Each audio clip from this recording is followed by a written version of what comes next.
so the next step is now we need to set it up to live stream. We're going to start with YouTube and then we'll move over to Twitch.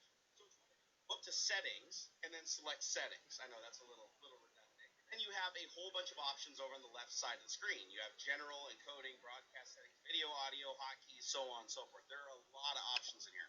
Don't let them overwhelm you. So what we want to start with is encoding. Now under encoding options, the default is going to be 1,000 kilobytes per second. Now, what you want to do is figure out how much upstream bandwidth you have. So I recommend going to a site like speedtest.net and conducting a speed test to figure out how much upload bandwidth you have. Then, because you're going to be playing a game, factor in itself. So dial it back by about a quarter.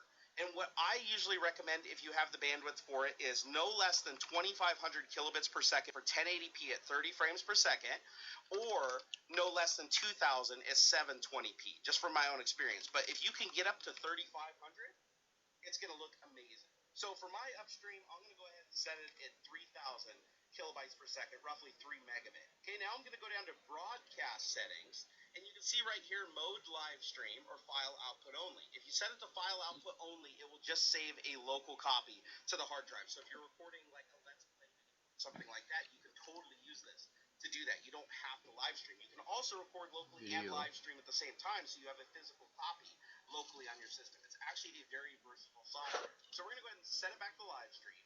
And then down here you can see streaming services. There's a whole list. There's Twitch, Vaughn, Good Game, Daily Motion, stream to all of these places. We're going to set it to YouTube/YouTube Gaming. And then what you're going to see down here in the fourth box is play path or stream key. Now this is the most important part.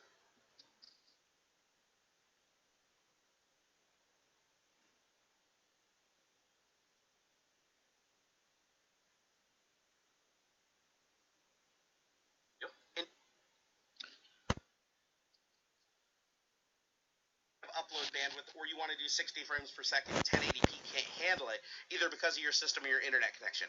I recommend that you play with all of these settings. Go to your encoding, play with the bit rate. Make sure you get a bit rate where you're not dropping packets, and we'll talk about that here in a little while. And then make sure that you have a video quality that your users want. Honestly, 1280 by 720 is going to be crisper than 1080p at a lower bit rate. You're not going to have all those compression artifacts. So figure out what you can do comfortably and feel out your viewers. Also, and make sure that they're enjoying the stream and that the content is good. And if they're giving you feedback and you're seeing a lot of people, figure out what you can do comfortably and feel out your viewers. Also, and make sure that they're enjoying the stream and that the content is good. And if they're giving you feedback and you're seeing a lot of people say, oh, the video is skipping, the video is chugging, then go back and reevaluate those settings. It is a little bit of trial and error depending on internet connection and system performance. All right, for the purpose of this live stream, I'm going to leave it at 1080p.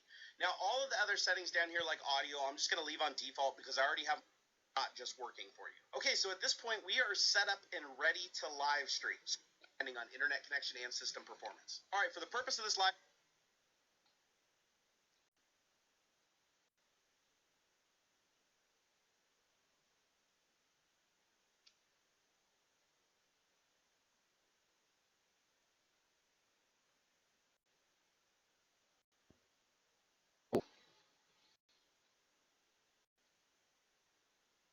Oh, it's faster.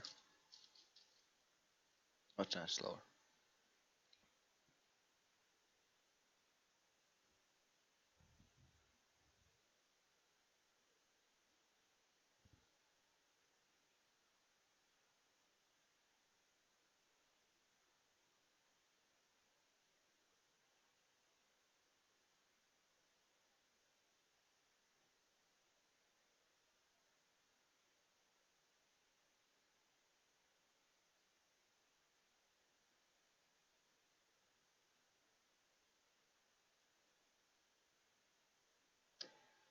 No.